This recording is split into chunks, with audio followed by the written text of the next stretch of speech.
മലയാള സിനിമയിൽ ഒരു താരപുത്രിയുടെ അരങ്ങേറ്റമാകും ഇനി വാർത്താക്കുറിപ്പുകൾക്കതീതമായ ഒരു ആഘോഷമായി മാറുക. മലയാളികളുടെ സ്വന്തം ലാലേട്ടൻ മോഹൻലാലിന്റെ മകൾ വിസ്മയ മോഹൻലാൽ വെള്ളിത്തിരയിലേക്ക് അണിനിരക്കുകയാണ്. ആശീർവാദ് സിനിമാസ് നിർമ്മിക്കുന്ന 37ാമത്തെ ചിത്രത്തിലാണ് വിസ്മയ നായികയായി അരങ്ങേറ്റം കുറിക്കുന്നത്. ചിത്രത്തിന്റെ പേരും അത്രയേറെ പ്രതീക്ഷയോടെ തുടക്കം. 2018 എന്ന ബ്ലോക്ക് ബസ്റ്ററിന്റെ ശേഷം ജൂഡ് ആന്റണി ജോസഫ് സംവിധാനം ചെയ്യുന്ന പുതിയ ചിത്രമായാണ് തുടക്കം എത്തുന്നത്. ചിത്രത്തിന്റെ ടൈറ്റിൽ പോസ്റ്റർ മോഹൻലാൽ തന്നെയാണ് തന്റെ സോഷ്യൽ മീഡിയയിലൂടെ പ്രേക്ഷകരെ പരിചയപ്പെടുത്തിയത്.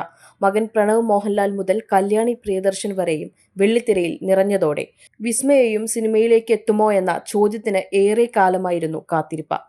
ഇപ്പോൾ അതിന് ഉത്തരമൊരുക്കി വിസ്മയ രംഗത്ത്. വൈകല്യങ്ങൾ കൊണ്ടും മികവ് കൊണ്ടും ശ്രദ്ധിക്കപ്പെടുന്ന വിസ്മയ എഴുത്തുകാരിയും ചിത്രകാരിയുമാണ്. ഗ്രെയിൻസ് ഓഫ് സ്റ്റാർഡസ്റ്റ് എന്ന കവിതാ സമാഹാരം ഇതിനോടകം തന്നെ ശ്രദ്ധ നേടിയിരുന്നു. തായ് ആയോധനകലയിൽ പരിശീലനം നേടിയതിന്റെ ദൃശ്യങ്ങളും വിസ്മയ നേരത്തെ ഇൻസ്റ്റഗ്രാമിലൂടെ പങ്കുവച്ചിട്ടുണ്ട്. ചിത്രത്തെക്കുറിച്ചുള്ള കൂടുതൽ വിവരങ്ങൾ ഉടൻ പുറത്തുവരും. നമ്മുടെ പുതിയ നായികയ്ക്ക് ആശംസകളുമായി ചലച്ചിത്ര ലോകം കാത്തിരിക്കുന്നു. ഈ തുടക്കം വലിയൊരു നേട്ടത്തിലേക്കായിരിക്കട്ടെ. Insta news Malayalam, Thiruvananthapuram.